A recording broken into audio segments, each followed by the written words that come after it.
Oke, bismillahirrahmanirrahim. Assalamualaikum warahmatullahi wabarakatuh.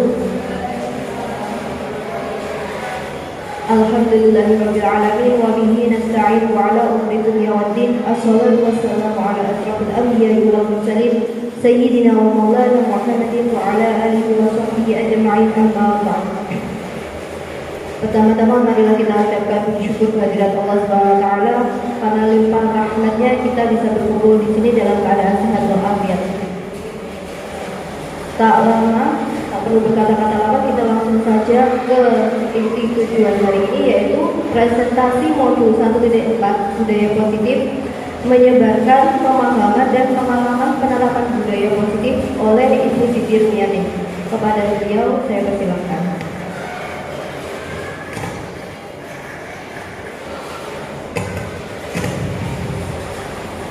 Saya ucapkan terima kasih kepada Ibu Dina selaku moderator. Saya buka. Assalamualaikum warahmatullahi wabarakatuh. Rabbi shamli sadri wa yassir li amri wahlul 'uqdatam min lisani yafqahu qawli. Yang kami hormati Bapak Kepala SMP IT Al-Mubarok, yang kami hormati Ustadz-Ustadzah SMP IT Al-Mubarok. Pertama, marilah kita panjatkan puji syukur kehadirat Allah Subhanahu wa taala, yang mana atas limpahan rahmat taufik hidayahnya kita dapat berkumpul di sini dalam acara pengimbasan modul 1.4 budaya positif pendidikan calon guru penggerak. Kedua, salawat serta salam semoga tetap tercurahkan kepada junjungan Nabi Agung Muhammad Sallallahu Alaihi Wasallam. Semoga kita akan mendapatkan syafaatnya di yaumil qiyamah nanti. Pertama, saya ucapkan terima kasih kepada Bapak Ibu Guru dari SMP IT Al-Mubarok yang telah berkenan menyempatkan waktunya dalam acara pengimbasan modul 1.4 budaya positif pendidikan calon guru penggerak. Di sini nanti saya akan berusaha memaparkan tentang modul 1 dari pendidikan calon guru penggerak. Dalam modul ini ada 4 subbab, yaitu modul 1.1 tentang pemikiran Ki Hajar Dewantara, kemudian modul 1.2 tentang nilai dan peran guru penggerak, kemudian modul 1.3 tentang visi guru penggerak, dan ini masuk ke modul 1.4 tentang budaya positif sekolah. Di sini kami bertugas untuk menyampaikan pemahaman kami tentang pembelajaran kami yang berlangsung selama 3 bulan, dari bulan Oktober, November sampai Desember.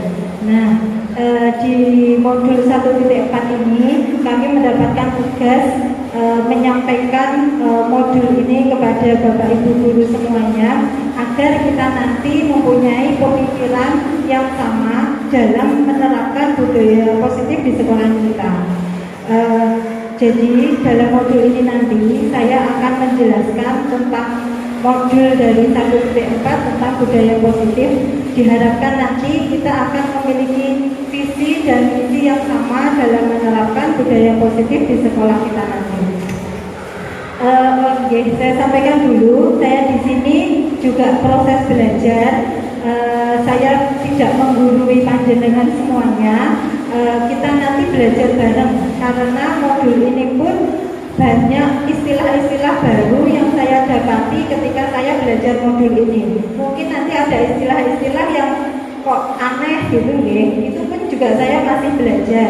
Tetapi dalam aksi nyata modul 1.4 ini saya harus melakukan pengimbasan kepada guru-guru di sekolah SMP IT Al-Mubarok.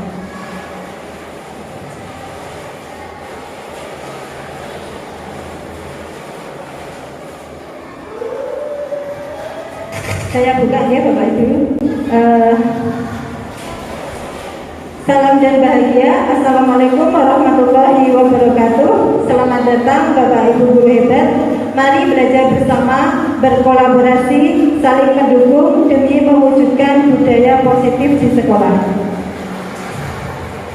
Aksi nyata modul 1.4 budaya positif, yaitu menyebarkan pemahaman dan pengalaman penerapan budaya positif. Saya Siti Srimiati, calon guru penggerak angkatan 7 dari Kabupaten Kediri. Bapak Ibu, ini adalah modul dari 1.4. Nanti ini adalah materi yang akan kita bahas bersama. Yang pertama yaitu perubahan paradigma belajar, kemudian disiplin positif, kebutuhan dasar manusia, motivasi perilaku manusia, posisi kontrol restitusi, keyakinan kelas, dan segitiga restitusi. Ini nanti akan kita bahas satu-satu. Saya harapkan nanti kita bisa saling kolaborasi ya, agar kita nanti memiliki pemahaman yang sama untuk menerapkan di sekolah kita. Sebelum saya bahas, saya ingin memberikan pertanyaan pemantik, setuju atau tidak? Setuju atau tidak ya? Yang pertama, hukuman dapat mendisiplinkan anak. Setuju atau tidak? Setuju atau tidak Bapak Ibu? Tidak ya? Tidak. Tidak atau iya? Tidak ya? Oke. Yang kedua, pemberian hukuman dengan hal positif seperti membaca atau membersihkan halaman sekolah dapat meningkatkan disiplin anak. Setuju apa tidak? Setuju. Setuju ya? Setuju. Oke, ini hanya pertanyaan pemantik agar nanti kita masuk ke materinya bisa membedakan ini setuju apa tidak. Yang ketiga, memberi penghargaan dapat meningkatkan motivasi belajar anak. Setuju? Setuju nih? Oke, kita akan bahas satu persatu. Hukuman seperti apa yang dapat memberikan motivasi kepada anak, penghargaan seperti apa yang dapat memberikan disiplin positif kepada anak. Eksplorasi konsepnya ya, ini tentang paradigma belajar. Ini pembelajaran dengan paradigma baru yang sedang digaung-gaungkan oleh Kemendikbud melalui programnya Merdeka Belajar.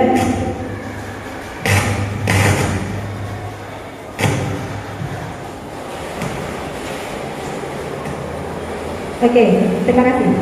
Yaitu paradigma baru pembelajaran dengan paradigma baru ini dirancang berdasarkan prinsip pembelajaran yang terdiferensiasi sehingga setiap siswa belajar sesuai kebutuhan tahap perkembangannya untuk mewujudkan profil pelajar Pancasila.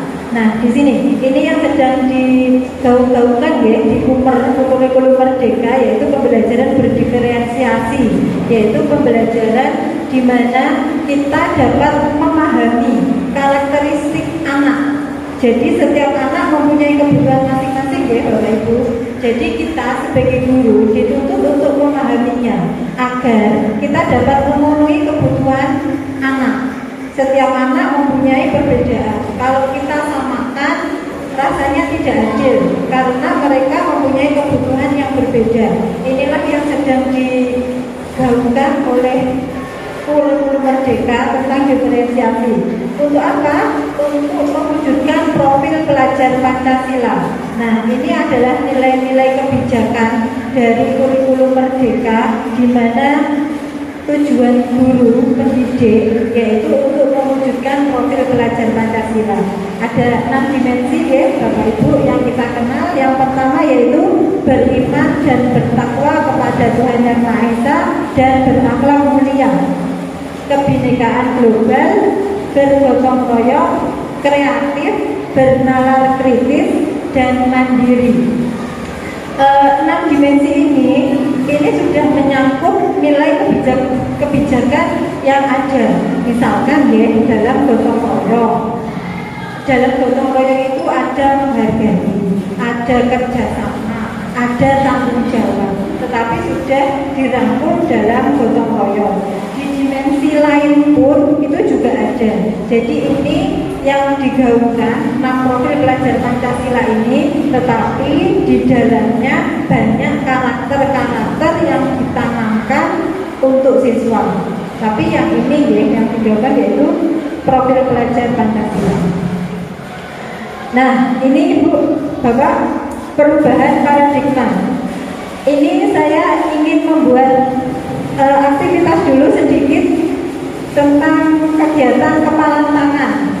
ini seandainya ini kita andai-andaikan ya, nanti coba keputusannya Bapak Ibu, nanti akan coba saya bertanya A dan B, Anda dan teman Anda cobalah secari kertas kecil, tuliskan benda atau sesuatu yang sangat berharga untuk Anda.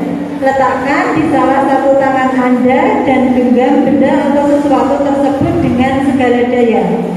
Buatlah sebuah kepalan. Kemudian teman B akan mencoba dengan sekuat tenaga dengan berbagai cara untuk meminta Anda memberikan benda tersebut. B bisa membujuk, mengancam, menghardik, merayu, menyuap, apa saja agar dapat membuka kepalan tangan Anda. Coba kita praktekkan ya Bapak Ibu. Coba sekarang stimulus, jenengan menuliskan sesuatu yang jenengan anggap berharga. Coba aja, coba. Kemudian simpan di tangan jenengan. Silakan putuskan dulu apa itu. Silakan. Anggap saja jenengan sudah nulis, kemudian kepalkan di tangan jenengan semuanya. Silakan dikepal ya. Sekarang bayangkan jenengan dirayu, dihardik, disuap oleh teman Anda. Apa yang akan Anda lakukan? Anda membuka atau tetap menggenggam apa yang sudah sampean pertahankan? Sudah jenengan pertahankan? Sudah ya? Sambut? Oke, sekarang saya minta jawaban dari jenengan. Yang membuka tangan ada boten? Ada boten? Tidak ada.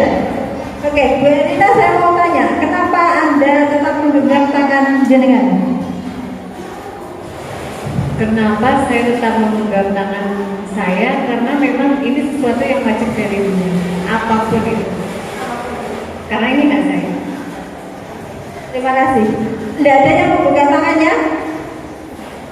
Kira-kira siapa yang memberi kontrol untuk membuka atau tetap menggenggam tangan?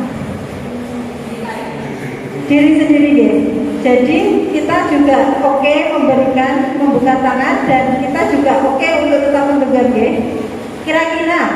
Kira-kira mungkin tidak suatu saat dengan suatu keadaan jenengan akan membuka tangan itu.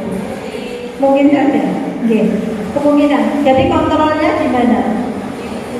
Diri sendiri. Nah, ini nanti yang akan mengantarkan kita memahami disiplin positif ini, ya. Terima kasih atas kegiatannya. Oke, ini disiplin positif. Kita pahami, ya. Disiplin itu apa, ya? Yang kita kenal, yang kita pahami disiplin itu apa? Menaati sebuah aturan. Ada lagi. Disiplin itu menyenangkan atau menyakitkan? Kita kadang merasa senang apa sakit kalau didisiplinkan? Sakit di awal ya. Oke. Di sini disiplin budaya kita ya, dalam budaya kita makna kata disiplin dimaknai menjadi sesuatu yang dilakukan seseorang pada orang lain untuk mendapatkan kepatuhan kita. Cenderung menghubungkan kata disiplin dengan ketidaknyamanan. Jadi kita kayak mengontrol orang melakukan disiplin, itu disiplin ya, untuk melakukan sesuatu. Nah, ini sebagai seorang pendidik, tujuan kita adalah menciptakan anak-anak yang memiliki disiplin diri, sehingga mereka bisa berperilaku dengan mengacu pada nilai-nilai kebajikan universal dan memiliki motivasi intrinsik bukan ekstrinsik.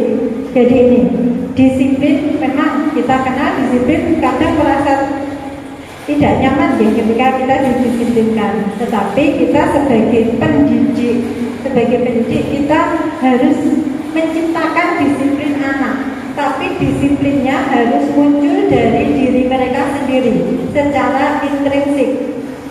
secara intrinsik, bukan ekstrinsik. Berarti dalam diri mereka memang tidak mudah menciptakan ini. Dalam teori modul ini pun dalam penerapannya kita tidak bisa langsung. Mungkin dalam jangka 2-3 tahun baru bisa dilihat, oh visi kita sudah tercapai, misi kita sudah tercapai, penerapan disiplin positifnya sudah tercapai. Jadi kita butuh waktu untuk melihat keberhasilan dari penerapan disiplin positif. Selanjutnya, disiplin positif merupakan salah satu cara penerapan disiplin yang bertujuan untuk menumbuhkan kesadaran serta memberdayakan anak melakukan sesuatu tanpa sogokan, ancaman, atau hukuman. Bapak Ibu, saya tanya, ketika anak-anak kita melakukan atau mematuhi peraturan sehingga mereka menjadi disiplin, ada yang mereka harapkan apa enggak? Ada yang mereka takutkan apa enggak? Pernahkah Bapak Ibu merasakan mereka melakukan disiplin karena takut dihukum? Nggih. Begitu nggih? Kebanyakan anak-anak kita seperti itu nggih. Nah, ini tujuan kita menerapkan disiplin positif agar mereka tumbuh dalam kesadaran dirinya. Jadi mereka melakukan disiplin bukan karena disogok, dirayu, atau dapat penghargaan, atau karena takut dihukum. Nah, tujuan kita itu nanti ya. Nilai-nilai kebajikan universal ini tadi yang merupakan tugas dari pendidik ya, menciptakan nilai-nilai kebajikan universal yang telah digaung-gaungkan. Nilai-nilai kebajikan adalah sifat-sifat positif manusia yang merupakan tujuan mulia yang ingin dicapai setiap individu. Nilai-nilai tersebut bersifat universal dan lintas bahasa, suku bangsa, agama maupun latar belakang. Jadi ini nilai-nilai positif, nilai kebijakan universal. Bapak Ibu, kira-kira nilai-nilai kebijakan yang kita ketahui apa saja? Nilai-nilai kebajikan itu seperti apa toh yang kita tanamkan untuk anak-anak? Napa? Sopan santun, oke. Napa malih? Apa Bu? Jujur, lagi. Toleransi, jujur, tanggung jawab. Itu adalah nilai-nilai kebajikan. Oke? Nilai-nilai kebajikan yang ingin dicapai oleh setiap anak Indonesia kita kenal dengan profil pelajar Pancasila yang sudah saya sampaikan tadi. Nilai-nilai kebajikan dari kurikulum kita di Indonesia untuk anak-anak kita terkenal dengan profil pelajar Pancasila. Sebenarnya toleransi, menghargai, tanggung jawab itu juga merupakan nilai-nilai kebajikan, tetapi yang digaungkan dalam kurikulum kita adalah profil pelajar Pancasila. Yang tadi ya, ada 6 dimensi yang sudah saya sampaikan tadi, itu merupakan nilai-nilai kebajikan universal dalam di Indonesia. Selanjutnya adalah kebutuhan dasar manusia. Ini tidak hanya siswa kebutuhan dasar ini, tetapi kita orang dewasa pun pengen memenuhi kebutuhan dasar kita. Yang pertama, bertahan hidup. Bertahan hidup ini berhubungan dengan fisik kita, yaitu sandang, papan, pangan. Itu kebutuhan kita ya. Kita kan terkadang pengen memenuhi itu ya. Nah, itu untuk bertahan hidup. Kasih sayang dan rasa diterima. Kita membutuhkan kasih sayang, benar ya? Dan pengen diterima, baik di lingkungan keluarga, masyarakat, di kantor dan sebagainya. Begitupun juga siswa. Ada ya, kita dapati siswa kadang mereka sering caper. Nah, itu sebenarnya dia punya kebutuhan, ingin mendapatkan kasih sayang. Nah, itu kebutuhan. Kemudian penguasaan. Kita pernah mendapati siswa kita yang sok jagoan, sok menguasai. Nah, itu punya kebutuhan dasar, yaitu dia pengen menjadi penguasa, sok penguasa. Okay? Kemudian kebebasan. Ada terkadang ketika kita membuat aturan, siswa kita seperti itu ya. Nah, dia itu pengen memenuhi kebutuhan dasarnya, pengen bebas, seperti itu. Seperti kita juga nih, terkadang pengen bebas juga. Kemudian kesenangan, ini juga wajar. Kita juga butuh kesenangan untuk menjaga mood kita, motivasi kita. Ini ya, kebutuhan dasar manusia ada 5 ini. Selanjutnya motivasi perilaku manusia. Setiap manusia, kita dan siswa pengen melakukan sesuatu itu ada tujuannya. Seperti tadi tujuannya untuk memenuhi kebutuhan dasarnya. Motivasi merupakan dorongan yang timbul pada diri seseorang secara sadar atau tidak sadar untuk melakukan suatu tindakan dengan tujuan tertentu. Ini adalah motivasi. Jadi dorongan untuk melakukan sesuatu. Kemudian setiap orang ketika melakukan sesuatu itu pasti ada yang mendorong. Aku pengen melakukan ini karena alasannya ini. Ini mereka melakukan sesuatu karena menghindari ketidaknyamanan dan hukuman. Murid melakukan disiplin diri karena ia takut dapat hukuman. Ini merupakan motivasi ekstrinsik. Benar membuat murid kita melakukan sesuatu karena takut dihukum. Betul ya? Nah, ini motivasi manusia. Kemudian motivasi selanjutnya mendapatkan imbalan atau penghargaan dari orang lain. Murid melakukan disiplin diri karena ia ingin mendapatkan imbalan. Ini merupakan motivasi ekstrinsik juga karena ini berhubungan dengan orang di luar diri dia sendiri.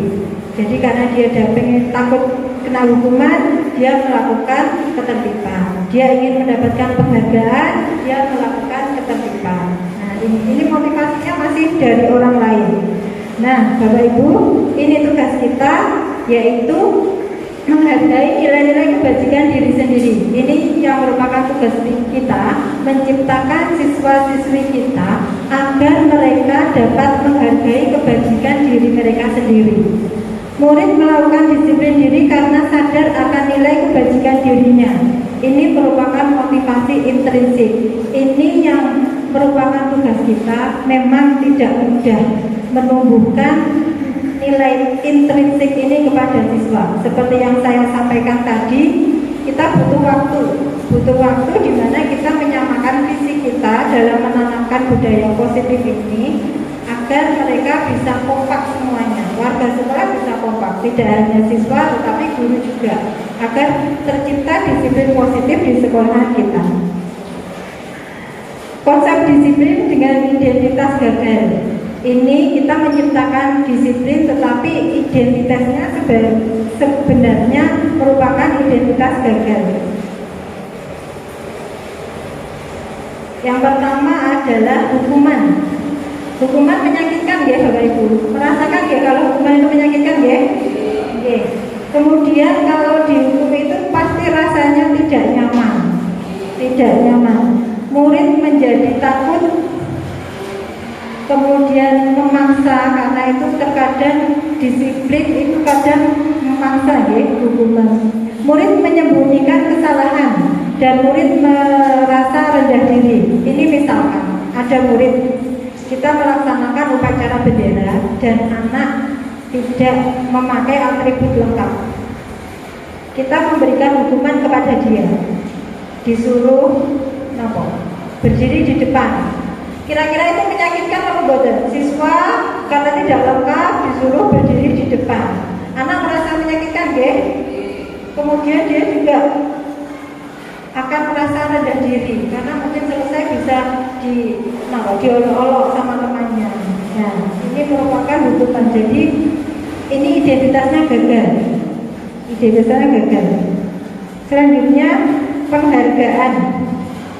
Penghargaan terkadang jika kita melakukan penghargaan ini tetapi tidak tepat, itu juga tidak efektif. Loh, kenapa? Dikasih penghargaan kok tidak efektif? Karena akan membuat motivasi anak naik turun. Kok naik turun? Gini, misalkan anak kita kasih penghargaan, di situ anak semangat. ketika kita tidak memberi, kemungkinan anak bisa tetap semangat apa tidak? Tidak ya, karena kita kasih penghargaan dia semangat. Ketika tidak, dia tidak semangat. Jadi motivasinya itu naik turun. Makanya ini disebut tidak efektif. Merusak hubungan atau sikap iri. Nah, terkadang kalau kita memberikan penghargaan kepada siswa akan menimbulkan sikap iri kepada siswa lain. Allah, anak itu lagi yang dapat, anak itu lagi yang dapat. Kemarin aku dapat nilai bagus sudah dihargai. Nah, itu terkadang yang bisa merusak hubungan. Sikap iri antar teman ternyata tidak bagus. Mematikan kreativitas. Jadi misalkan begini, ada anak bisa melakukan sesuatu, kita kasih penghargaan. Loh, ternyata aku cuma mengerjakan begini saja sudah dapat penghargaan, sudah dihargai. Ya wes, aku besok mengerjakan segitu aja. Nah, seharusnya sebenarnya dia bisa melakukan lebih, karena mungkin kita memberikan penghargaannya itu tidak tepat, itu tidak bagus, mematikan kreativitasnya seperti itu. Menghukum dengan sistem ranking. Masih banyak polemik ya Bapak Ibu. Ranking itu ada positifnya, ada negatifnya. Ada yang berasumsi bahwa tidak ada ranking itu kurang greget, kurang semangat, kurang royoan, kurang royoan. Tetapi ternyata sistem ranking itu membuat tidak hanya siswa yang merasa gagal, tetapi terkadang kalau orang tua mempunyai anak yang nilainya di bawah, itu orang tua juga merasa gagal dalam mendidik anak. Jadi penghargaan seperti itu juga tidak bagus. Merampas hak menghargai dirinya, itu tadi ya. Karena terkadang kita seharusnya menghargai anak bisa melakukan lebih, karena kita kasih penghargaan, anak tidak bisa menghargai dirinya. Oh ya sudah, ternyata aku mengerjakan seperti ini sudah dapat penghargaan dari guru-guru. Nah, seperti itu. Ini kemudian konsep disiplin dengan identitas sukses.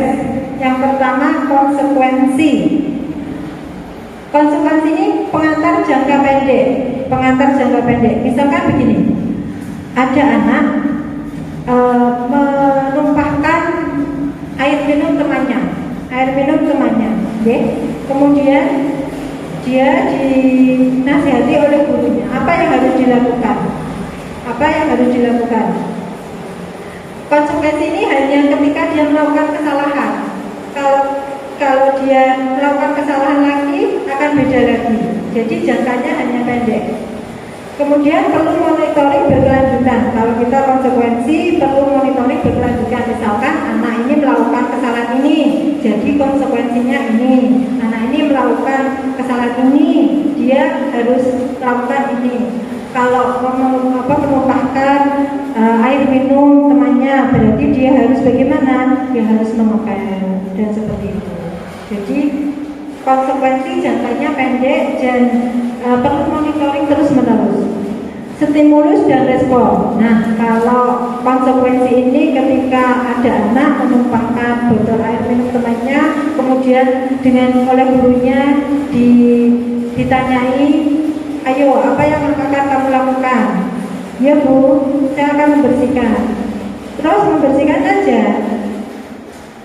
Temanmu merasa sakit hati karena air minumnya kamu tumpahkan. Apa yang harus kamu lakukan? Ya Bu, saya minta maaf. Nah, seperti itu. Ada stimulus dan respon agar siswa mau melakukan sesuatu. Kemudian murid menghormati peraturan. Jadi ini, ketika konsekuensi diharapkan murid itu menghormati peraturan yang telah dibuat. Kalau dia melakukan kesalahan, berarti konsekuensinya apa? Murid kehilangan waktu untuk merenungi kesalahan. Dia belum merasa salah, belum paham kesalahannya dengan jelas. Dia sudah disuruh mengepel, minta maaf. Dia belum timbul dalam dirinya sendiri. Nah, ini yang merupakan konsekuensi. Nah, ini yang paling bagus ya Bapak Ibu, yaitu konsep disiplin dengan identitas sukses, yaitu restitusi. Murid bertanggung jawab untuk perilakunya. Jadi apa yang dilakukan dia berusaha bertanggung jawab. Fokus pada pemecahan masalah jangka panjang.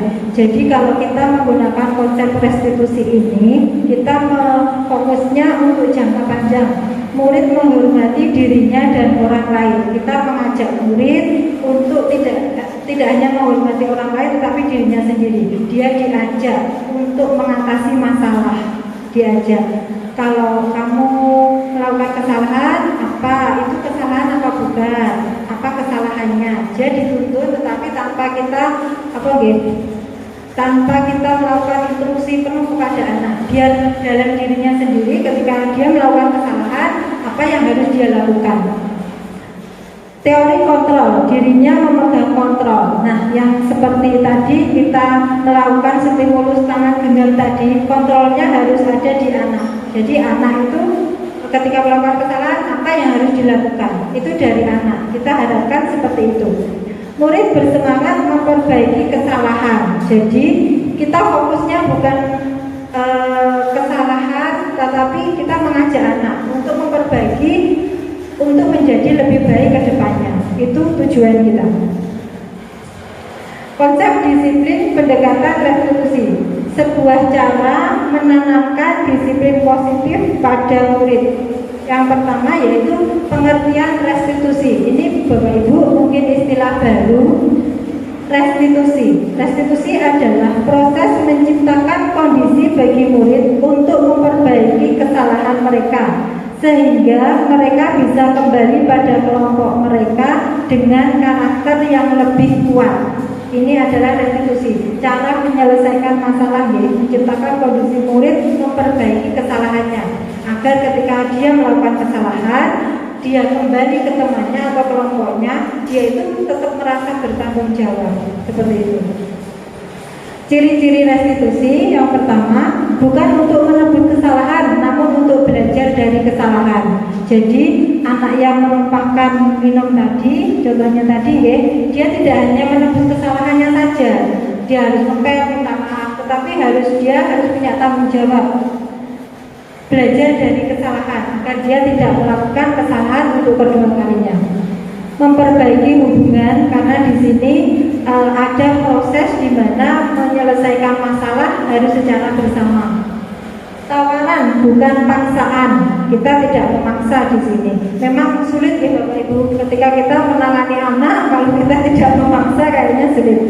Tapi ini proses menuntut untuk melihat ke dalam diri. Jadi terkadang saya ketika menyelesaikan masalah itu, anak itu diajak berpikir lebih jauh itu kurang. Jadi kita harus berusaha untuk menuntun mereka agar mereka belajar menyelesaikan masalahnya. Mencari kebutuhan dasar yang mendasari tindakan. Tadi kita punya 5 kebutuhan dasar, kita cari. Anak itu melakukan tindakan itu kebutuhannya apa? Pengen jadi penguasa, atau pengen bebas, atau pengen mendapatkan kasih sayang dari kita. Kita harus tahu itu. Fokus pada karakter bukan tindakan. Ini kita tujuannya ini menumbuhkan karakter, bukan tindakannya. Jadi kalau dia bertanggung jawab mengepel, jadi kita menumbuhkan karakter tanggung jawabnya. Menguatkan dan fokus pada solusi. Solusinya yang kita perlukan, bukan membesar-besarkan masalahnya. Kamu sudah menumpahkan ini, teman kamu jadi sakit hati, lantainya jadi basah semuanya, bukan ke situ. Tapi kita berusaha untuk fokus pada solusinya agar dia menjadi pribadi yang lebih baik lagi. Itu ya Bapak Ibu. Kemudian ini perbedaan contoh kasus siswa sering tidak mengerjakan PR. Bapak Ibu mengalaminya? Mengalami sama Bu. Ini yang sering kita dapati di kelas, siswa sering tidak mengerjakan PR. Ini ketika kita menggunakan hukuman. Keadaan atau kondisinya yaitu guru menghukum siswa tersebut mengelilingi lapangan 5 kali. Ini namanya hukuman. Guru marah dan murid menjadi takut. Jadi antara kesalahan dia tidak mengerjakan PR dengan menghukum siswa siswa mengelilingi lapangan tidak nyambung, gak mengerjakan PR, kok dihukumnya mengelilingi lapangan, itu adalah hukuman. Jadi antara kesalahan dengan tindakan yang diberikan oleh guru kepada murid itu tidak nyambung, itu merupakan hukuman. Yang kedua adalah konsekuensi. Guru memberikan konsekuensi untuk mengerjakan PR-nya saat istirahat atau dikerjakan sebanyak 5 kali. Guru tegas dan siswa menghormati peraturan. Ini konsekuensi. Jadi antara kesalahan yang dibuat dengan tindakan yang diberikan oleh guru kepada siswa masih nyambung. Diharapkan ini nanti bisa merubah siswa untuk tidak melakukan kedua kali kesalahannya. Nah, yang ketiga, ini Bapak Ibu yang kita harapkan. Bismillah, ini Bapak Ibu, kita proses semoga bisa kita menggunakan cara restitusi, yaitu guru menanyakan keyakinan kelas atau dirinya dan membantu siswa menyelesaikan masalahnya. Guru terbuka dan siswa menghormati dirinya dan orang lain. Keyakinan kelas. Nah, ini sebenarnya keyakinan kelas ini harus dibuat di awal pembelajaran. Jadi kalau kita sudah membuat kesepakatan menjadi keyakinan kelas, siswa akan tertanam dan dia akan tahu tanpa diingatkan, tanpa dihukum, tanpa diberi konsekuensi, siswa akan tahu sendiri. Nah, ini menggunakan cara restitusi.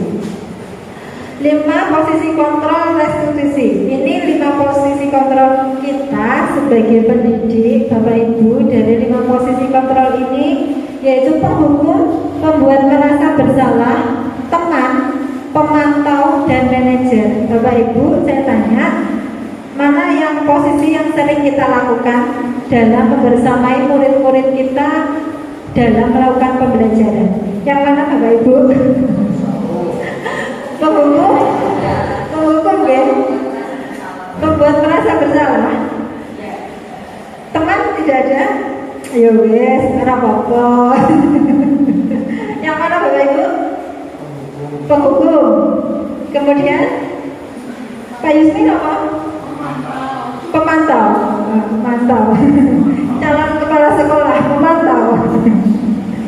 Oke, Bapak Ibu, kita bahas satu-satu ya. Bagaimana kita menghadapi siswa sebagai penghukum, pembuat merasa bersalah, sebagai teman, pemantau, dan manajer. Ini 5 posisi kontrol restitusi. Ada kasusnya siswa tidak memakai atribut lengkap saat upacara bendera. Ketika kita berposisi sebagai penghukum, patuhi aturan sekolah atau berdiri di depan barisan. Ini kita menghukum Bapak Ibu kalau kita melakukan ini. Jadi anak tidak menggunakan atribut lengkap, kita suruh berdiri di depan, itu kita posisinya menghukum. Pembuat merasa bersalah, ini kita mengkondisikan siswa sampai dia itu kayak merasa bersalah banget, orang paling merasa bersalah di dunia. Ini berapa kali Bu Guru harus memberitahu kamu, Bu Guru kecewa sama kamu. Jadi ketika anak dikatakan diberi nasihat seperti itu oleh guru, karena dia itu merasa sangat bersalah banget, padahal saya tidak memakai atribut lengkap. Apalagi kalau siswa itu kritis, kemarin anak itu tidak pakai atribut lengkap, tidak diapa-apakan, sekarang kok saya dibeginikan. Itu terkadang kita melakukan tindakan salah ke anak, itu sebagai pembuat merasa bersalah. Ini sebagai posisi kita sebagai teman, ayolah yang tertib, buat Bu Guru bangga. Kali ini tidak apa-apa kamu salah. Ini posisi kontrol kita sebagai teman. Jadi anak disiplin bisa jadi ketika guru itu ada. Kalau guru itu tidak ada, mungkin saja tidak disiplin. Bu Leli tidak ada, santai. Itu bisa jadi ya, temannya Bu Leli banyak. Ini posisinya pemantau. Pak Yusmin tadi, pemantau. Kamu sudah melanggar, apa peraturan dan konsekuensinya? Jadi menanyakan kepada anak, kamu tidak pakai atribut lengkap, konsekuensinya apa? Nah, ini kita sebagai pemantau. Bapak Ibu, ini yang terakhir sebagai manajer diharapkan kita bisa belajar menjadi seorang manajer agar kita dapat menerapkan disiplin positif yang bagus di sekolah kita. Apakah kamu tahu kesalahanmu? Jadi tidak langsung ke anak, kamu tidak pakai topi, kamu nggak pakai dasi, tidak langsung seperti itu. Tetapi kita ajak anak untuk mencari kesalahan dia. Jadi bukan kita yang menjudge ya, yang langsung mengatain anak itu salah kamu, salahnya tidak. Ajak dia berbicara. Apakah kamu tahu kesalahan kamu? Kira-kira bagaimana kamu akan memperbaiki kesalahan itu? Jadi diajak anak diajak untuk melihat, mencari kamu salah apa toh, biar dia mencari kesalahannya apa. Kemudian kita ajak anak untuk mencari solusi. Kalau kamu sudah salah itu, kira-kira solusi apa yang akan kamu lakukan? Nah, Bapak Ibu, kita diharapkan sebagai posisi kelima, posisi manajer. Selanjutnya tentang keyakinan kelas. Ini Bapak Ibu, tentang keyakinan kelas ini. Dari keyakinan kelas ini itu sebenarnya kita bisa membuat sebuah kesepakatan kepada siswa agar kita tidak merasa bahwa kita adalah sebagai penghukum, sebagai pembuat merasa bersalah. Karena kalau sudah ada keyakinan, kita akan bisa bekerja sama dengan siswa.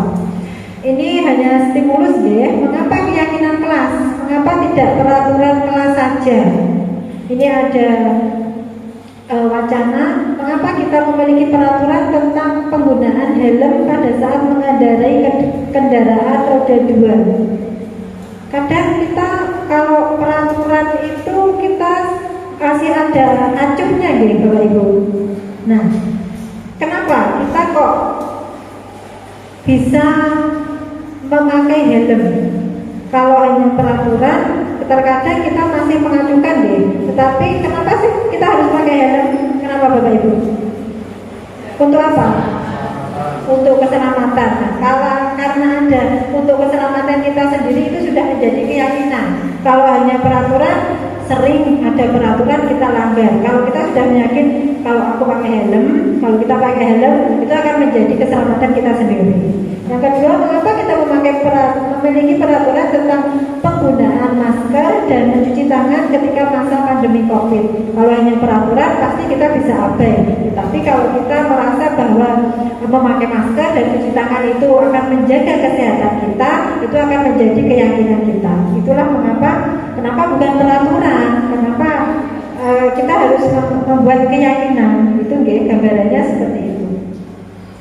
Bapak Ibu, ini kemarin saya ketika awal pembelajaran dimulai hari Senin, saya sudah berusaha membuat keyakinan kelas pada siswa kelas 8 dan kelas 7, yaitu kelas yang saya ajar. Nah, saya harapkan dengan keyakinan saya dengan murid, proses pembelajaran akan berjalan lebih baik. Ini kemarin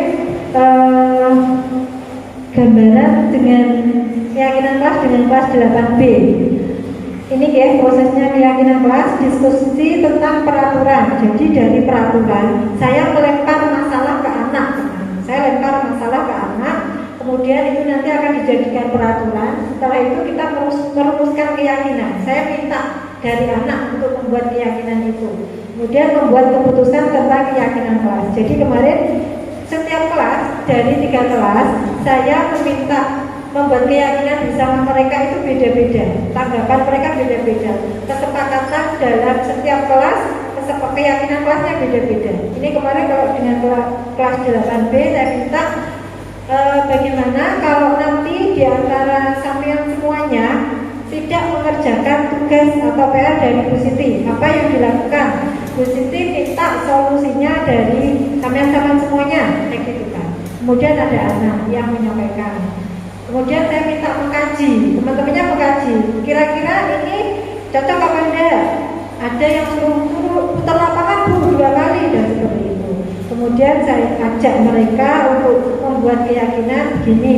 Kira-kira kalau ada teman sampean yang tidak mengerjakan PR, kemudian diminta untuk mengitari lapangan, mengirim lapangan, kira-kira dia akan melakukan kesalahan lagi apa enggak? Lakukan lagi Bu. Iya. dia akan melakukan lagi. Kira-kira ada manfaatnya apa enggak? Karena kan dia tidak mengerjakan PR. Kalau cuma mengitari lapangan, ada manfaatnya apa tidak? Apakah PR itu akan selesai? Tidak, Bu. Oke, jadi bagaimana keyakinannya biar sama-sama adil dan manfaat buat kita semuanya. Kemudian 8B membuat keyakinan bahwa oke Bu, suruh mengerjakan ketika istirahat, kemudian ditambahi tugas yang baru lagi. Oke, saya catat ini ya. Kemudian kalau Bu Siti menjelaskan, saya lempar masalah lagi. Ketika Bu Siti menjelaskan, ada yang ramai atau ngantuk? Ayo, bagaimana keyakinan kelas yang kita buat? Apa Bu, suruh duduk di depan? Gimana? Di depan situ. Kalau Bu Siti waktunya menjelaskan, ada Bu Siti. Kalau kita mengerjakan, ada murid-murid. Oke, nah itu keyakinan. Jadi kalau nanti siswa melanggar, ya teman-temannya sendiri yang mengingatkan. Jadi sudah menjadi keyakinan. Nah, diharapkan nanti karena kita bukan guru kelas ya, kita guru mapel. Jadi diharapkan yang membuat keyakinan ini adalah wali kelas. Jadi wali kelas membuat keyakinan yang sudah diyakini, kemudian bisa diterapkan bersama. Waalaikumsalam warahmatullahi wabarakatuh. Terima kasih mas yang soleh-soleha. Hari ini merupakan pertemuan pertama di pembelajaran semester 2 tahun ajaran 2022-2023. Di sini berharap kita bisa saling kerjasama, kolaborasi dalam menjalankan pembelajaran kita di semester 2. Oke? Di sini minta solusi dari sampean semuanya. Bagaimana jika nanti kita dapati sampean atau beberapa siswa tidak mengerjakan tugas. Di sini minta solusinya apa yang harus kita lakukan jika ada beberapa anak yang tidak mengerjakan tugas. Nanti kalau sudah menjadi kesepakatan, kalau Bu Siti lakukan itu sudah menjadi kesepakatan kita. Kalau aturannya dari Bu Siti, nanti sama merasa video itu kan aturannya Bu Siti, aku sudah setuju. Kalau jadi kesepakatan kita berarti akan kita jalankan bersama-sama. Oke? Masalah yang pertama, jika ada anak yang sering tidak mengerjakan tugas, apa yang kita lakukan?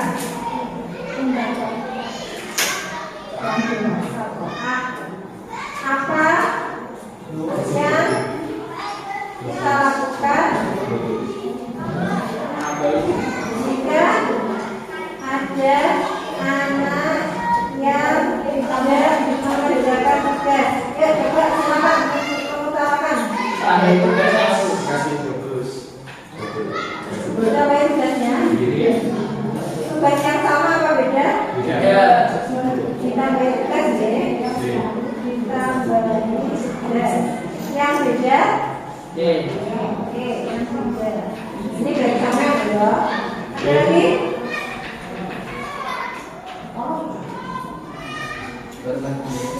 Apa?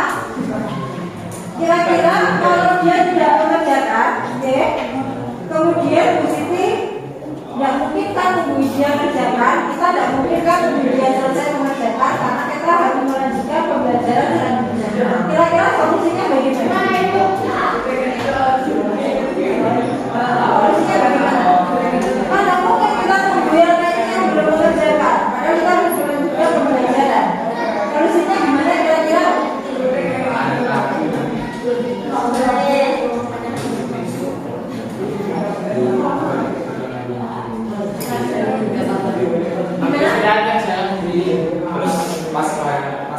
Pas materi sampai itu dia masih ikut, istirahat dia istirahat. Oke. Ketika waktu luang mengerjakan ya. Ketika istirahat atau waktu luang mengerjakan. Jadi ketika waktunya pembelajaran mesti mengikuti dulu ya. Kemudian mengerjakannya ketika dia punya waktu luang atau waktu istirahat. Oke? Ini pembentukan keyakinan ya, prosesnya yang pertama berupa pernyataan universal. Keyakinan kelas itu bentuknya universal, bisa diingat. Misalkan keyakinan itu tidak boleh ramai ketika guru menjelaskan, nah, atau membuat kata-kata sendiri yang singkat, karena kalau keyakinan kelas ini kata-katanya sesingkat mungkin, tetapi bisa dipahami oleh seluruh siswa. Dibuat dalam bentuk positif. Jadi keyakinan kelas ini dalam bentuk positif, jangan sampai kita menggunakan fisik dalam menghukum atau memberikan konsekuensi kepada siswa. Pokoknya yang bernilai positif, dan satu yang paling penting, siswa dapat berubah menjadi lebih baik dan tidak melakukan kesalahan yang sama. Sedikit saja agar mudah diingat. Jadi keyakinan kelasnya tidak usah sampai 10 biar lengkap sekalian. Tidak perlu. Kalau terlalu banyak biasanya gampang lupa. Sedikit saja asalkan siswa paham. Sesuai dengan kondisi kelas dan sekolah agar mudah diterapkan. Karena setiap kelas, setiap sekolah keadaannya beda.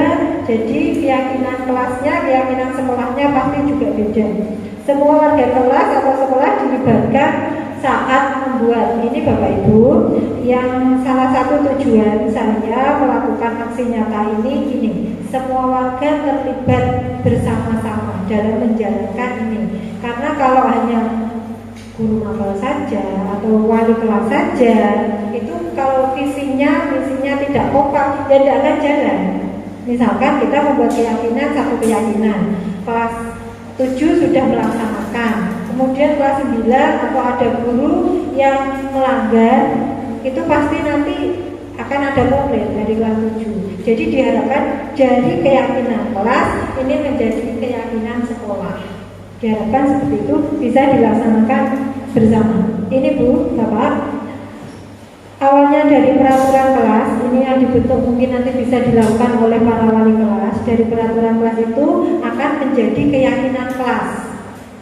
Dari peraturan menjadi keyakinan kelas, kemudian lingkungannya menjadi positif karena nanti bisa saling sharing dari wali kelas mengambil keyakinan kelas tiap kelas, kemudian wali kelas bisa saling sharing memadukan setiap keyakinan kelas agar menjadi lingkungan sekolah lingkungan yang positif. Kemudian jika itu dilakukan secara konsisten dan terus-menerus, kompak bersama murid dan warga sekolah, guru dan stafnya semuanya, itu akan menjadi budaya positif. Nah, ini tujuan dari aksi nyata ini, menciptakan budaya positif. Jadi dari peraturan menjadi keyakinan, kemudian lingkungan positif, kemudian menjadi budaya positif. Memang tidak mudah Bapak Ibu, makanya itu perlu kolaborasi dan kerjasama semuanya. Oke. Kemudian ini segitiga restitusi. Dari restitusi tadi ada tahapan dalam melaksanakan restitusi ini. Yang pertama yaitu menstabilkan identitas. Menstabilkan identitas, validasi tindakan yang salah, kemudian menanyakan keyakinan. Dalam menstabilkan identitas ini, kita semua akan melakukan hal terbaik yang bisa kita lakukan. Jadi, menstabilkan identitas itu ketika siswa melakukan kesalahan, kita tidak langsung menjudge dia. Jadi kamu salah ini tidak langsung seperti itu. Jadi distabilkan dulu. Karena apa? Setiap anak melakukan sesuatu pasti ada tujuannya. Bukan karena sakit hati tidak kancane, bukan sakit hati karena kurang kasih sayang dan sebagainya. Ada tujuan kenapa siswa melakukan tindakan. Jadi kita harus stabilkan dulu.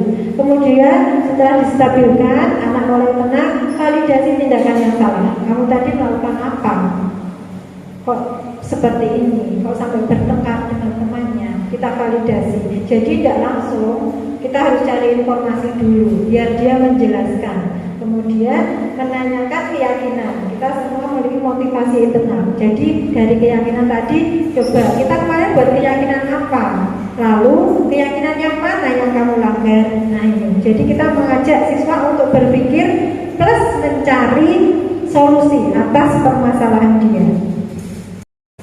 Nah, ini Bapak Ibu penerapan restitusi ini yang sudah saya lakukan. Kembali lagi. Jadi kita pakai YouTube lagi.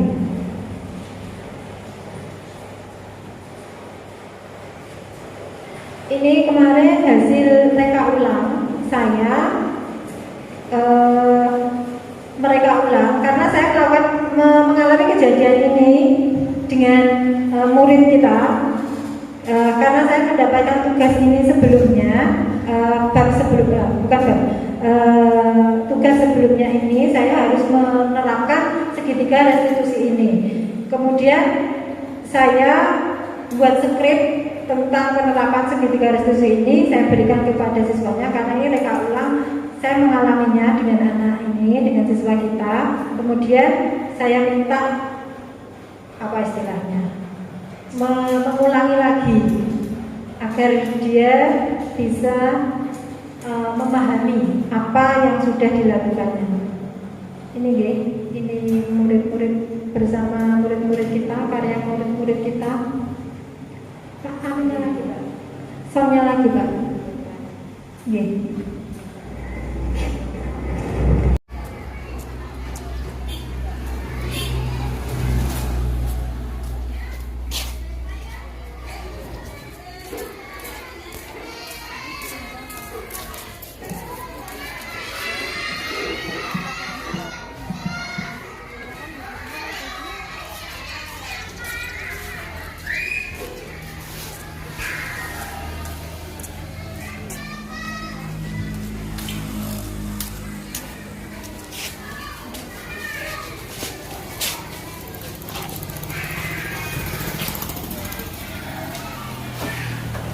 Mas Debi, kira-kira Mas Debi paham apa tidak? Kenapa Bu Siti mengajak Mas Debi diskusi di sini? Tidak Bu, tapi saya merasa kalau saya berbuat kesalahan. Apa yang telah Mas Debi lakukan? Saya berangkat sekolah dengan tidak memakai sepatu. Benar Mas Debi, memang setiap orang pernah melakukan kesalahan, baik itu kesalahan yang disengaja maupun tidak. Dan Mas Debi bukan satu-satunya siswa yang melakukan tindakan seperti ini. Tetapi Mas Debi sebagai siswa harus berusaha untuk melaksanakan dan menaati peraturan yang ada di sekolah yang sudah menjadi keyakinan sekolah kita. Kira-kira apa yang menyebabkan Mas Debi melakukan tindakan ini? Ya Bu, sebelumnya mohon maaf Bu. Saya tidak punya pilihan karena kemarin sore saya mengikuti acara pelatihan fisik alam tapak suci. Waktu itu sepatu saya terbawa teman saya sehingga saya bingung. Kebetulan tadi malam saya mendapat informasi dari guru saya bahwa sepatu saya terbawa oleh teman saya, sehingga pagi ini saya berangkat tidak memakai sepatu. Begitu ceritanya Mas Debi. Oke, kalau begitu sebenarnya Bu Siti bangga sekali kepada Mas Debi karena Mas Debi sudah semangat untuk berangkat ke sekolah walaupun tanpa sepatu. Kira-kira keyakinan apa yang perlu Mas Debi tingkatkan? Kedisiplinan dan tata tertib Bu yang sudah diyakinkan oleh sekolah. Oke, baik Mas. Kira-kira Mas Debi meyakini tentang keyakinan sekolah yang ada di sekolah kita? Yakin Bu. Kira-kira Mas Debi mau memperbaiki atas tindakan Mas Debi hari ini? Mau Bu. Mau Mas Debi? Kira-kira apa yang Mas Debi dapat lakukan untuk memperbaiki tindakan Mas Debi hari ini? Saya akan lebih berhati-hati lagi. Saya akan menjaga barang saya semaksimal mungkin agar tidak terjadi peristiwa seperti ini. Baik Mas Debi, saya sangat bersemangat untuk membantu Mas Debi mengatasi masalah ini. Mas Debi, kira-kira setelah Mas Debi mencari solusi seperti ini tadi, adakah usaha lain dari Mas Debi untuk mengatasi masalah Mas Debi jika suatu saat nanti Mas Debi mendapatkan masalah lagi dengan sepatunya Mas Debi? Ya Bu, saya akan berusaha untuk menabung uang saku saya untuk membeli sepatu lagi. dikarenakan seperti cuaca ini sangat sekali sering hujan sehingga sepatu saya sering basah, sehingga saya bingung untuk berangkat sekolah dalam keadaan sepatu basah. Oke, baik. Terima kasih Mas Debi atas usaha Mas Debi. Bu Siti berharap Mas Debi dapat memperbaiki tindakan Mas Debi hari ini. Kira-kira setelah Mas Debi mencari solusi ini, Mas Debi selanjutnya pengen menjadi orang seperti apa? Saya ingin menjadi orang yang lebih disiplin lagi, yang menaati peraturan-peraturan, dan menjadi orang yang sukses. Hebat. Terima kasih Mas Debi. Mas Debi sudah berusaha untuk mencari solusi atas masalahnya Mas Debi. Silakan setelah ini Mas Debi ke kelas untuk meletakkan meletakkan tasnya di kelas, kemudian langsung ke musola mengikuti pembiasaan pagi bersama teman-teman di musola. Terima kasih Mas Debi atas waktunya. Ya Bu, terima kasih. Sama-sama.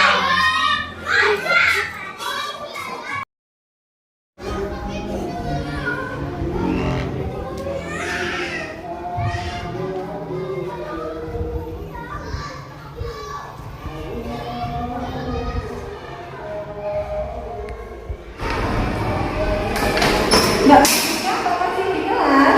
Bukankah sekarang Mbak Kartika harus bergabung dengan teman-temannya di musola untuk melakukan pembiasaan pagi? Mohon maaf Bu, saya lagi mengerjakan tugas matematika. Saya belum mengerjakan Bu, jadi saya mengerjakan sekarang. Oh begitu ceritanya. Mbak Kartika, memang Mbak Kartika bukan satu-satunya siswa yang melakukan hal ini. Ada juga siswa yang melakukan hal ini ketika diberikan tugas oleh gurunya tidak mengerjakan.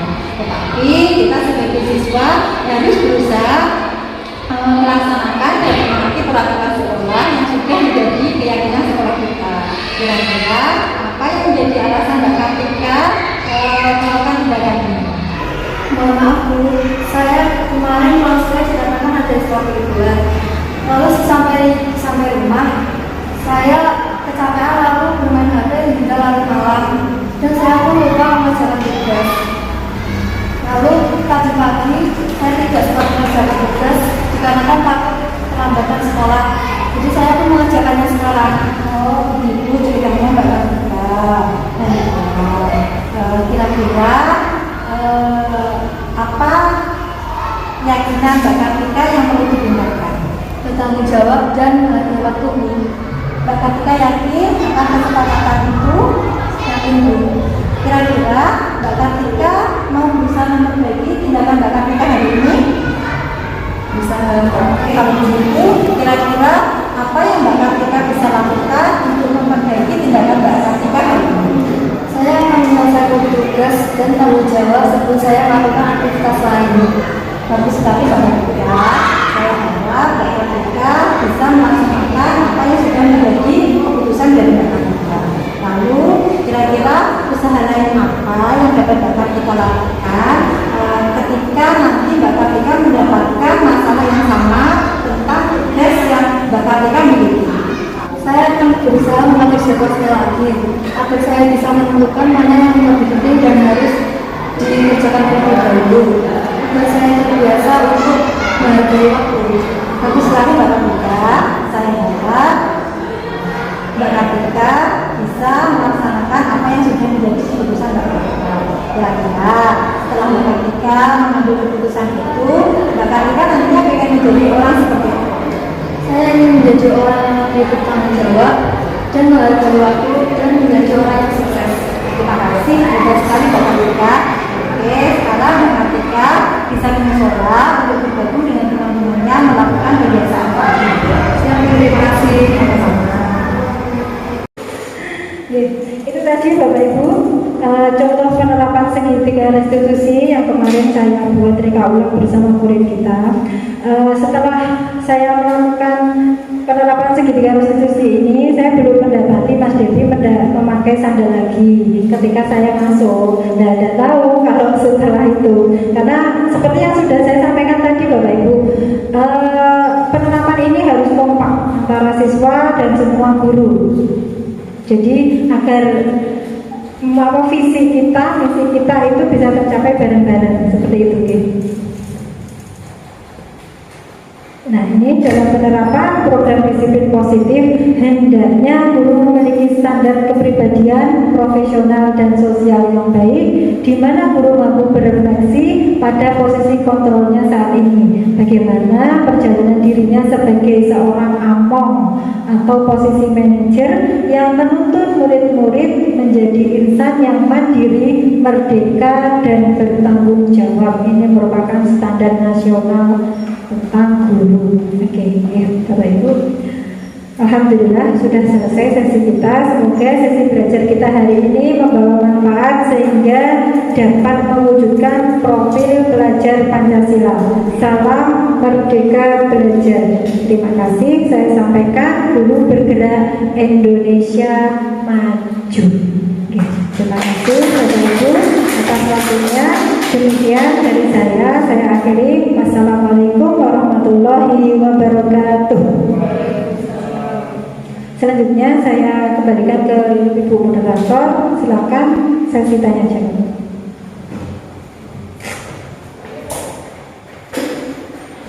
Oke, terima kasih disampaikan kepada pemateri. Acara selanjutnya adalah sesi pertanyaan. Mungkin kepada audiens ada yang ditanyakan. Oke. Bu Arina, silakan. Bismillahirrahmanirrahim. Assalamualaikum warahmatullahi wabarakatuh. Saya ingin menanyakan sebenarnya beberapa Bu. Cuma sebelumnya saya ingin validasi. Jadi tadi ada di slide ketiga atau kedua tentang antara hukuman, konsekuensi sama restitusi. Dari hukuman ini kan memang disarankan untuk tidak dilaksanakan di sekolah. Yang saya bingungkan antara konsekuensi sama restitusi ini berarti konsekuensi bisa dilaksanakan, restitusi bisa dilaksanakan, begitu ya? Bisa. Nah, tinggal kita sebagai guru ingin memakai yang mana. Cuma di sini Bu Siti menyarankan untuk memakai restitusi, begitu kan?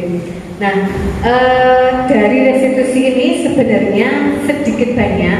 Kebetulan saya kan mengaku konselor, jadi sedikit banyak saya sudah melaksanakan. Sebenarnya walaupun acuannya mungkin berbeda. Kalau di Bu Siti tadi kan kita sebelum melaksanakan harus mengetahui kebutuhan dasar si anak dari 5 dasar itu. Pertanyaan saya, ketika saya melaksanakan hampir mirip caranya dengan restitusi, itu saya dari 10 pelaksanaan mungkin adalah 3 sampai 4 gagal. Artinya anak berperilaku tidak seperti apa yang saya inginkan. Jikalau saya memakai restitusi seperti yang Bu Siti jelaskan, ini semisal kalau gagal, bagaimanakah saya harus mengulangi cara tersebut hingga si anak berhasil? Terima kasih pertanyaannya. Saya Wassalamualaikum warahmatullahi wabarakatuh. Terima kasih Bu Erina. Pertanyaan yang luar biasa. Semoga ini bisa menjadi pembelajaran bagi kita ya. Karena memang perkembangan anak, lingkungan anak itu yang menyebabkan kita melakukan tindakan berbeda setiap anak ya. Karena terkadang kita melakukan tindakan A kepada anak, kemudian ternyata tidak cocok dan gagallah di anak A itu.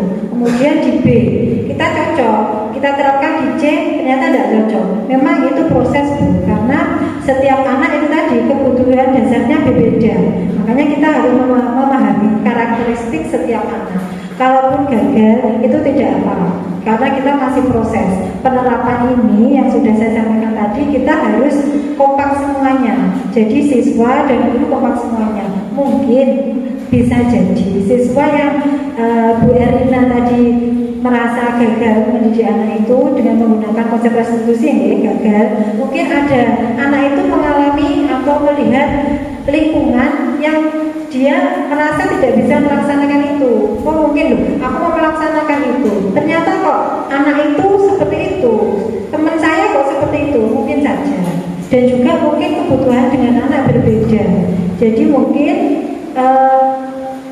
karena kebutuhan yang berbeda itu menyebabkan kita tidak bisa sepenuhnya melaksanakan restitusi. Dan sudah saya sampaikan tadi bahwa restitusi ini memang membutuhkan waktu yang lama, bukan minggu, bulan, tapi hampir tahunan.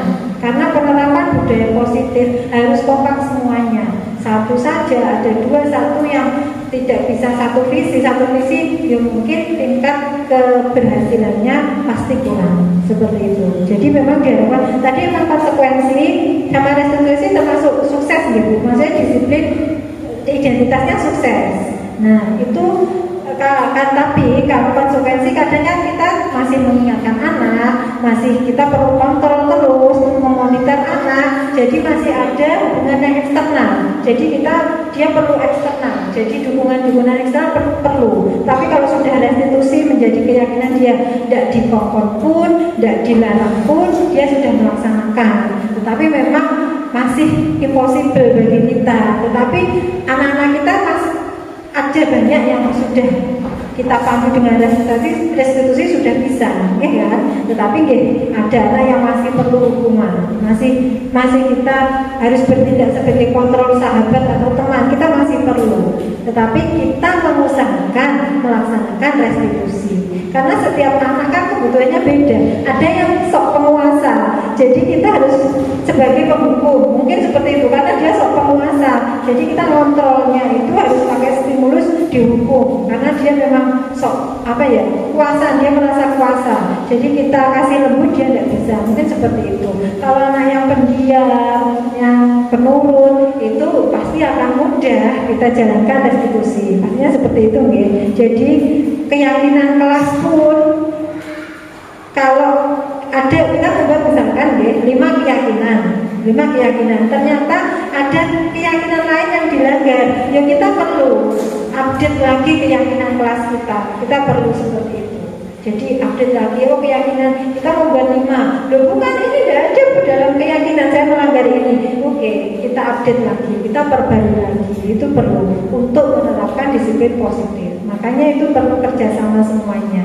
Karena di sini adalah kelas kita SMP, guru mapel, jadi yang bertugas adalah wali kelas. Nanti kita bisa sharingkan bersama untuk menerapkan budaya positif ini. Karena memang harus kerjasama. Ini Bapak Ibu, mungkin yang di luar keyakinan kelas, yang merupakan tugasnya wali kelas untuk membuat keyakinan kelas.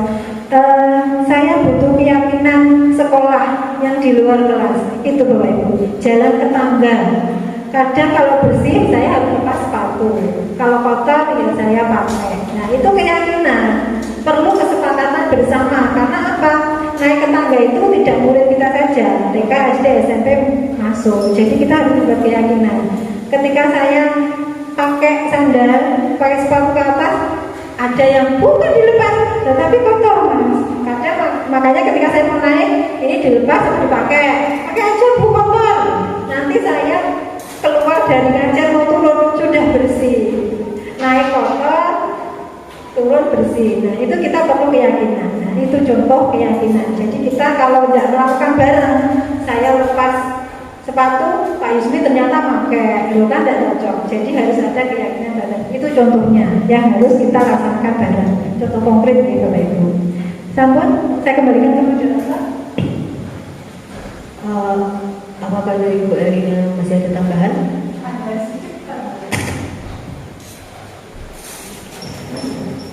Berarti dari penjelasan ini agak menyimpang, yang mungkin yang mesti dijelaskan cocok sesuai apa yang saya katakan. Cuma ada sedikit yang menggelitik. Kalau berarti untuk keyakinan kelas itu dilakukan di awal sebelum ada masalah atau sesudah masalah. Karena saya sendiri sebagai konselor di sini kebanyakan kalau untuk kebetulan saya bukan melakukan keyakinan tapi kesepakatan kalau di kelas sama anak-anak. Ternyata ketika yang datang ke saya itu masalahnya di luar itu. Kalau tadi saya lihat di Bu Siti kan itu keyakinan kelas dibuat ketika sebelum ada masalah. Apakah keyakinan kelas ini bisa dipakai ketika setelah masalah muncul atau harus diawal? Terima kasih Mbak Dina.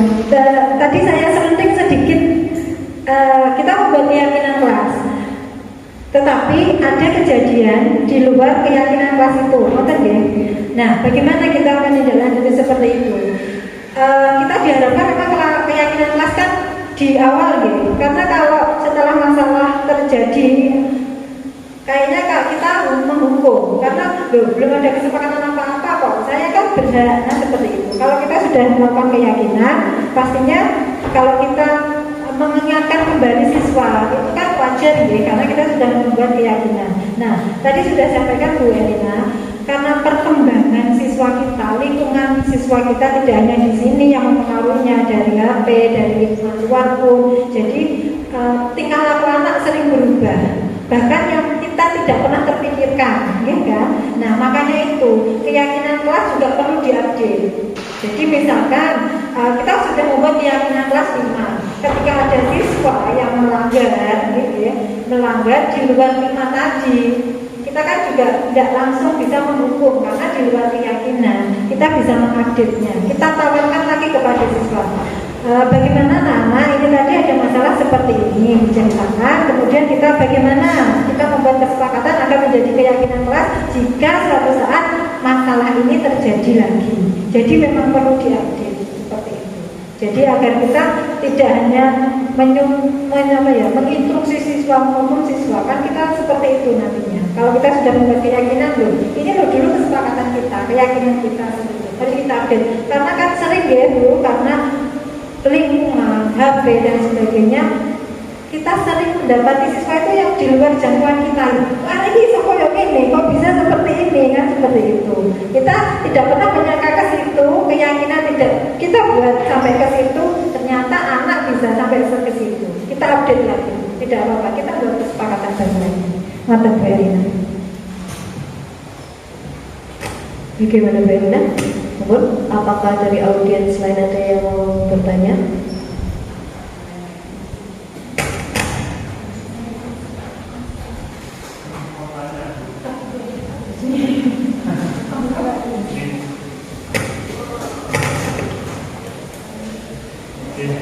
Terima kasih Bu Dita atas waktunya. Jadi yang ingin saya tanyakan gini, posisi buat keyakinan kelas kan setiap pendidik punya karakter dalam mengajar masing-masing.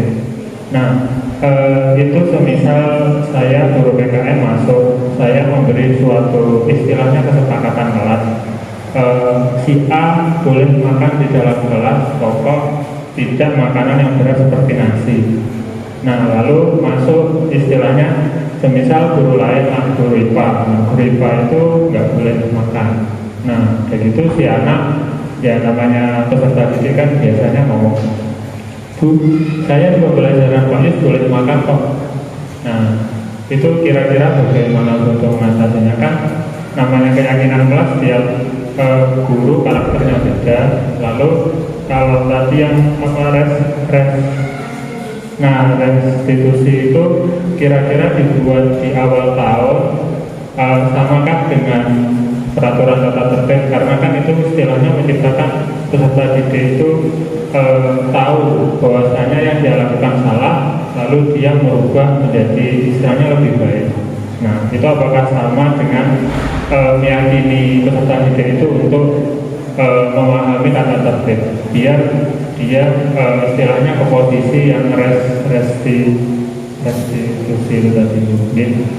Terima kasih Bu. Terima kasih Mbak Juni atas pertanyaannya. Begini, karena kita beda ya Mbak Yus, karena SMP guru mapel setiap mapel pasti punya karakteristik pembelajaran yang berbeda, nggak bisa disamakan. Mungkin karena kayak olahraga banyak praktek, kalau Kak Yusni nanti banyak presentasi dan sebagainya, kita tidak bisa menyamakan. Toh kita juga melihat karakteristik anak. Nah, kalau untuk kesepakatan itu, kalau saya pribadi, setiap guru bisa membuat keyakinan kelas selama itu bermanfaat untuk anak dan pembelajarannya lancar. Tetapi kita juga harus menghormati setiap keyakinan kelas masing-masing guru. Setiap guru punya, kalau guru membuat keyakinan dengan siswa A, B, C, D, kemudian guru lain E, F, G, H, kan beda nih. Jadi kita saling menghormati. Kalaupun ada siswa yang seperti itu, ya sudah, kita memahamkan kepada mereka saja. Itu keyakinan kelasnya Bu Vina, dilarang makan. Kalau saya diperbolehkan, harus dijelaskan seperti itu. Karena kan kita punya keyakinan sendiri. Kalau kita saling aku ini kalau itu saling membanding-bandingkan. Jadi kita kan terasa tidak menghormati. Beda lagi kalau SD itu guru kelas, peraturan kelas kuat di guru kelas, itu malah mudah, gurunya tidak begitu banyak. Nah kalau kita keluar masuk dengan karakteristik guru yang berbeda, mapel yang berbeda, kalau keyakinannya kita samakan, ya tidak bisa. Kalau Pak Yusmi mungkin butuh sering order. Kalau saya tidak bisa sering order, di dalam kelas saja mereka gampang oleng, apalagi saya buat order, kan seperti itu. Karakteristiknya beda. Kita hanya bagaimana saling menghormati keyakinan guru masing-masing. Jika di kelas Pak Yusmi tadi ketika menerapkan boleh makan, tetapi wali kelasnya menerapkan tidak boleh makan, ya kita menghormati anak bagaimana. Jadi nanti ada kesepakatan. Kalaupun boleh di jamnya Pak Yusmi, oke lah, tetapi jangan dikembalikan lagi. Setiap guru punya kesepakatan. Jadi kita menghormati keyakinan itu. Ada lagi mungkin? Bagaimana ini? Mungkin kita cukupkan presentasi pada sore hari ini karena waktunya sudah terlalu sore. Saya sebagai moderator, apabila ada salah kata dalam prosesi diskusi kali ini, saya mohon maaf. Kurang lebihnya, Assalamualaikum warahmatullahi wabarakatuh. Waalaikumsalam.